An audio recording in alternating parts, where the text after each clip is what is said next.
One of the things that we're really excited about is the concept of scale. So we've been at this audience game 3-4 years now, and I think we're actually starting to see meaningful scale start to move towards audience. We have a handful of advertisers who are now spending upwards of 50% of their budget with Turner on audience.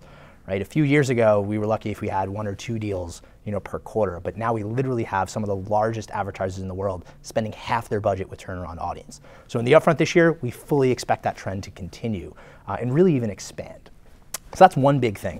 I'd say the second thing is, again, we're seeing much more expansion around the use of first-party data, which is really exciting, right? So more agencies and advertisers bringing their own CRM or digital DMP data to the table, which is exciting. So we've made a lot of advancements in how we're able to actually use first-party data, trying to add speed to that, right? Trying to make it easier, more consistent, right? Making that work with OpenAP so that our other publisher partners can take advantage as well. Those are 2 big things. And I would say the third, and probably most exciting, is literally just maybe a month ago, we actually launched a cross-platform version of our Audience Now solution.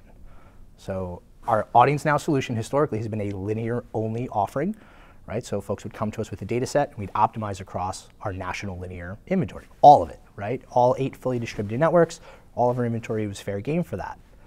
What we've actually now introduced is the ability to consistently identify that segment, not just in linear, but actually across our digital footprint as well.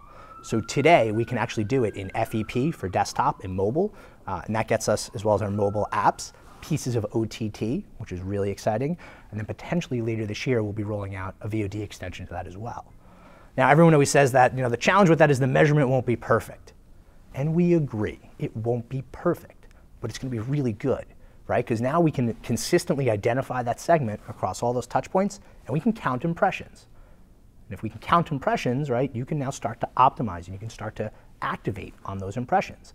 And that's exactly what this alpha offering is going to be. Now, eventually we'll get to deeper optimizations around reach and frequency cross-platform, and that's really the perfect measurement solution, but we're not going to make good the enemy of perfect. We're going to start here. So we started to roll that out. That's very, very exciting.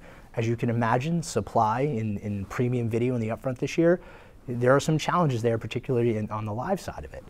By offering now the ability to extend our audience deals cross-platform, we're adding supply back to the marketplace. And that's really, really important, right? Anyone who has operated in an upfront model, upfront marketplaces for years, supply and demand are 2 very important dynamics, right? And as we're starting to see fragmentation really expand, right? Greater than we ever thought it could, and some of that by our own design, right? We're putting our content in functionally more places. Well, now we're coming back to the table and saying, great, we can put that supply back into the marketplace. So we're really excited about that. I would say audience cross-platform is probably one of our biggest initiatives for this year's upfront. So very exciting.